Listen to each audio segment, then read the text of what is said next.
Yes, hello people, welcome back to the channel Football Therapy with me, your humble host, Jan. I hope you're doing well, mate. I really do hope that. And welcome back to the studio and to, of course, Chelsea news. And the news of Chelsea is bubbling up, percolating nicely as we reach the crescendo of what has been nothing short of a nightmare season. That's right, the fever dream is nearly over, and you can breathe the free air again, my friend. Like King Theoden when Gandalf absolved him of the Saruman curse. Today, Chelsea are going the big transfer story at the moment we spoke about yesterday. Chelsea willing to trigger the release clause for Manuel Ugarte, as are Paris Saint-Germain, and we're going to talk about a little bit of that, what Fabrizio Romano has said.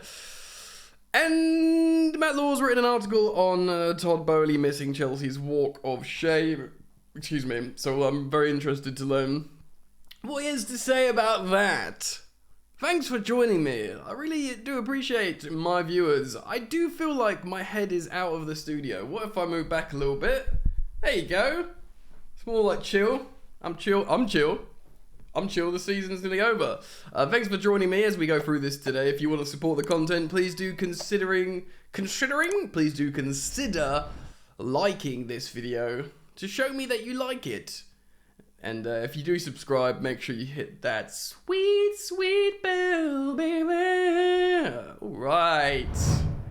right. So Fab Romano, the big transfer guru from Italia, has spoken about a bunch of things recently, but he's been more assertive with the fact how Chelsea are on it, Ugarte, which is good. The fact that PSG have also explained how also willing to pay the release clause, which is of course 60 million euros, whatever that is in pounds, slightly less than pounds. The strength of the pound isn't great.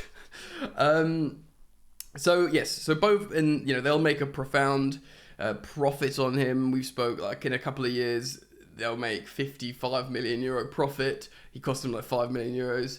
These Portuguese clubs are making loads of peas. Apparently all of Chelsea, should we get this transfer over the line, because the profit on Enzo Fernandez after just 5 months at Benfica would turn your stomach.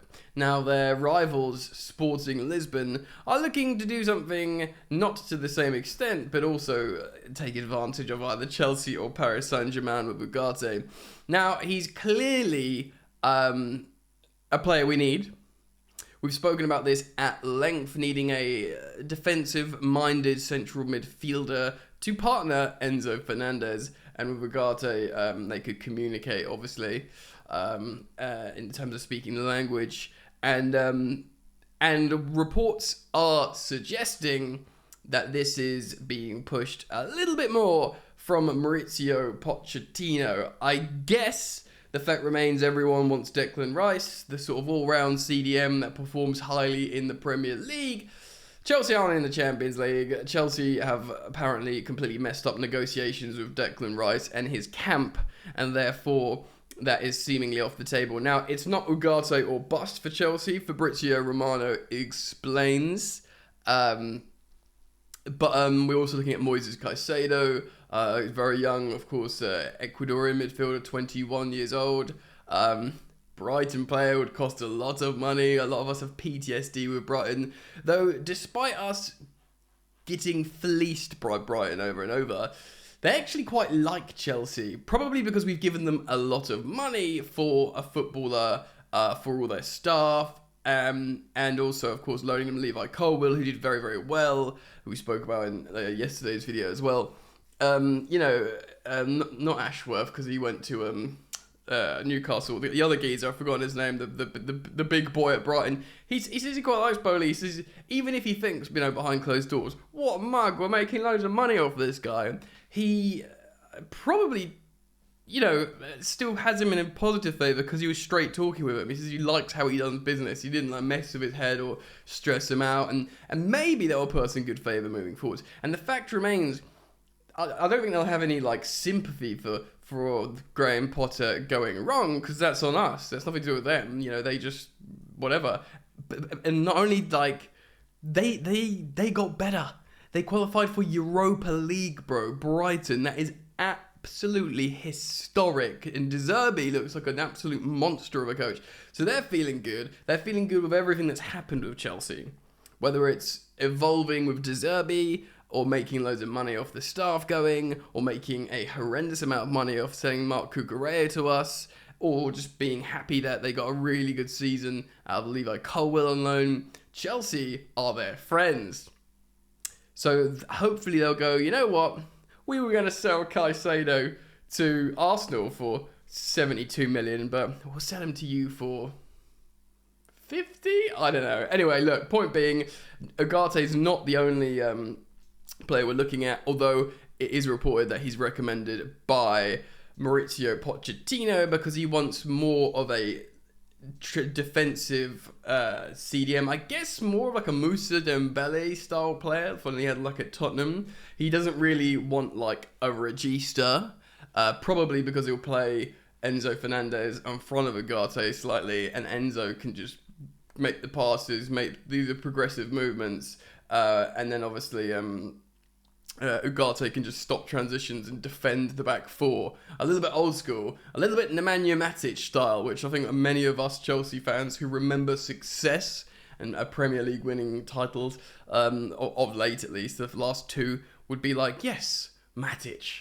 That was the good times. In John Obi Mikel as well. You know, like the unsexy players, but the really, really, really useful ones that just prevent bad moments in football matches. And if Manuel Ugarte represents that, and if he is the one that our incoming manager in Maurizio Pochettino wants, then ladies and gentlemen, hot dog, my giddy aunt, give him the player. And to be honest, mate, considering the profound amount of money we've spent all over the gaff these last two windows, totaling over £500 million, you know, 52, 54 million pounds on a problem position seems like no issue. And that would be the case because Chelsea have, you know, proven they're willing to play the release clause. And battling out of PSG, as things stand, Paris Saint-Germain are offering more money to the player.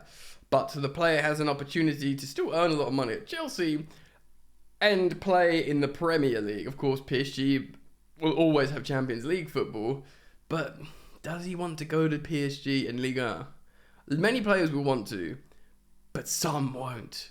And it's not just, oh yeah, Chelsea are a big name, they're a big club, they've won the Champions League twice, they play in the Premier League, but they're mid-table. Yes, all true, but we also counter that mid-table, no qualification, you know, stuff with a manager coming in that he might like, but also the team around him. Like PSG don't have a great team at the moment. Like Messi is done, like Neymar, they want to flog Neymar, yes, Mbappe. How long is Mbappe going to be there for? I looked at their lineup the other day, like Hakimi and Ramos was out and Donnarumma was out. And I was looking at this team and I was like, who the hell is this team? Like, I thought they were supposed to be like the Galactico All-Stars, you know, and they're just simply not. Whereas Chelsea are riddled in talent. Talent is rife across the squad. And if you're, you know, informed that you're going to be a foundational starting player in this team and you're just going to be supplemented and surrounded by all this young, brilliant talent, and testing yourself at the highest level. Because if you're truly ambitious,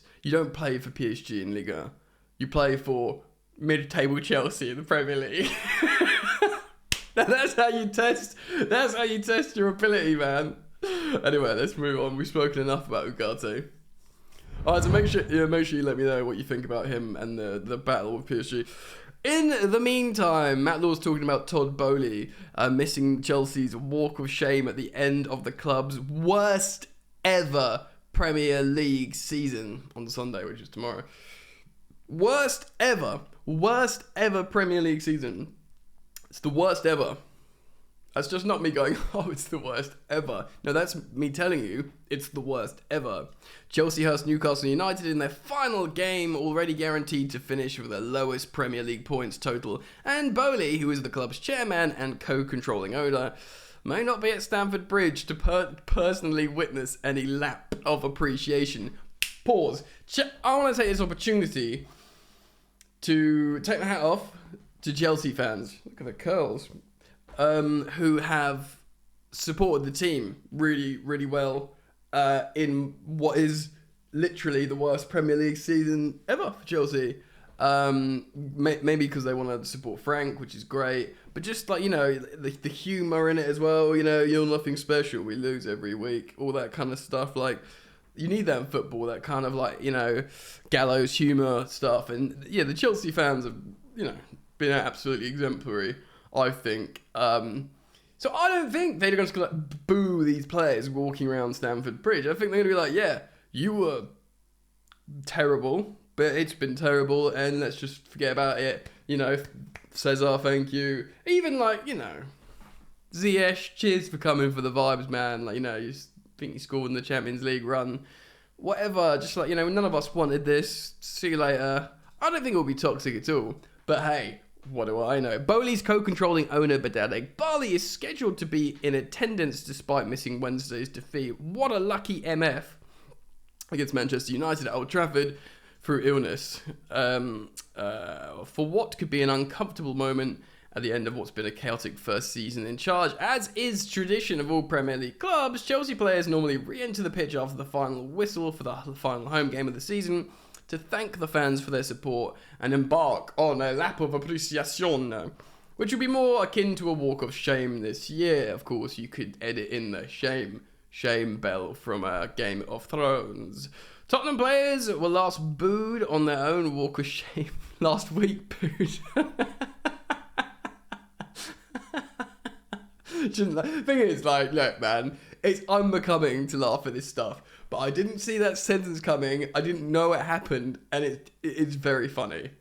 No offense, Tottenham fans. To be honest, if you're a Tottenham fan, I don't know why you're here. I mean, I'm not gonna. Everyone is welcome, but that is funny. I'm not gonna read it again so I understand. Tottenham players were last week booed on their own walk of shame after losing at home to Brentford in front of chairman Daniel Levy. Sell us Kane, you silly sausage. And fed up Chelsea supporters could give them, we don't do that, mate. It remains to be seen whether any frustration aimed at the owners, but Boehly, who has been a regular attendee at Stamford Bridge this season, was confronted by fans in the home defeat of Brighton. Yeah, and it's pictured here in his article when he's like looking like that. The thing is, look, man, look. I'm going to nail my colours to the mast here. I feel a bit sorry for Boehly. Not massively, but he's like been created as this figure of like absolute ridicule of lot he deserves, but not that much. Like, Chelsea fans know this disaster, this implosion, this chickens coming home to roost. It was going to happen. It's a long time coming.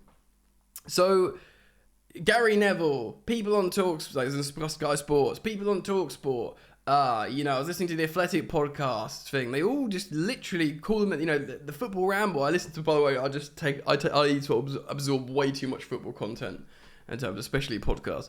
And they all just laugh at them as like this clown dude who's come in and he's tried to do everything and he's screwed everything up. And maybe there's a bit of that, but the truth is, this guy's come in as a successful sports owner. He's built a board of Chelsea fans and appropriate minds, which we've never had. It used to be like Roman's Mafia and his mates, He's got sporting directors in, because that's what is best for the club in terms of running well and winning games and analysis. He's got like recruitment people in. He attends every game. He wants Chelsea to win. He wants to be a part of it. Like, that's all good. He talks, granted not directly to Chelsea fans, but he does talks where we hear his mind like expressing itself. This is all positive shit. Excuse me for swearing. And it's been a disaster, but a lot of it, and he hasn't done it well. And if you could do it again, you'd change. But at the same time, you've got to break a few eggs. It's his first season, but the intention's there. And for him to be like labelled at this like biblical level figure of fun, I just think it's a little bit unfair. And also, I think it's a little bit, I don't know, short-sighted, or maybe, I don't know. Maybe this is just me, but I think it's just hella dumb. Be annoyed, Chelsea fans, but understand that We've got some of the most amazing young talent coming through, We signed like a bunch of players that we shouldn't have done, but we've signed these amazing young players, These, your Caceres, your Andre Santos, Kendry Pyers. They're really thinking of the future. Malo Gusto, Mudryk. Yes, he's a figure of fun at the moment, but he's a really rated raw talent. Madueke is a smart purchase, as well as the Galacticos, Enzo Fernandez, and I will, die on this hill of loving Wesley Fofana, even though of late he's been poor, but what a talent he is. Do you know what I mean? All good.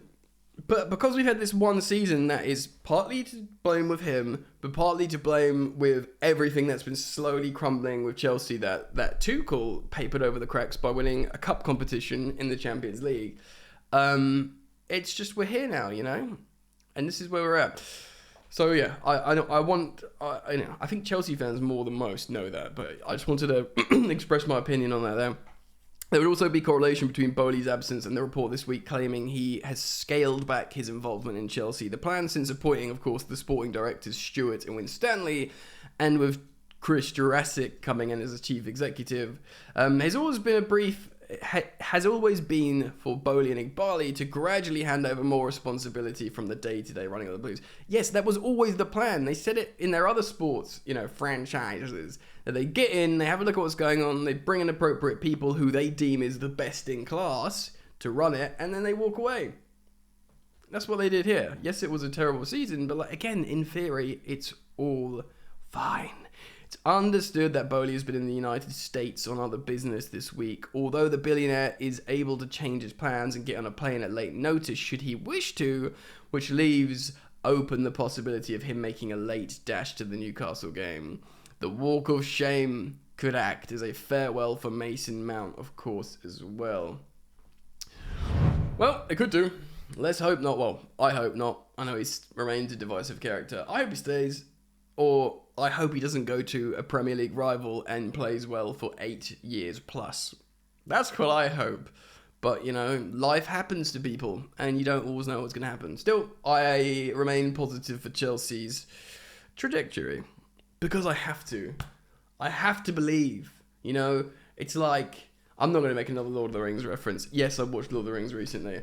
Anyway, let me know what you think about Ugarte and indeed the general gist of this season with Boehly being a target. I'm interested in learning your thoughts, feelings, and opinions on that. Thank you for liking and subscribing liking the video and subscribing to Football Therapy. If you choose to do so, hit the bell like I always say. And of course, just keep it locked because as soon as something pops, I'll be here for you. We'll talk about it. All right, peace.